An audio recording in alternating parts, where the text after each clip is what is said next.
এখন এবার আমি একটু লঞ্চটা চালাবো, তাই তো পাইলট বলছে ঠিক আছে চালাও। আমি বলছি না, পাশে থাকবে, না নাহলে আমি পারবো না। তখন বলছে ঠিক আছে অসুবিধা নেই, আমি পাশে আছি। তো এখন ঢুকছি, দেখি পারি কি, মানে উনি পাশে থাকবেন, এমনি পারবো না।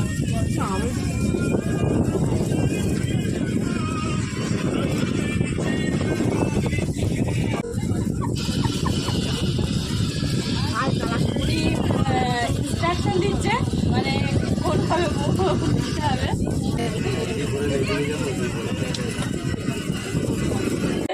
আমি স্কুটি চালিয়েছি কিন্তু বন্ধুরা লঞ্চ আমিও তাকাতে হবে, তাহলে তো অ্যাক্সিডেন্ট হয়ে যাবে। দেখছি তো আমি কিন্তু জানি না কিছু হচ্ছে, চলছে কিনা, দেখতে পাচ্ছি চলছে।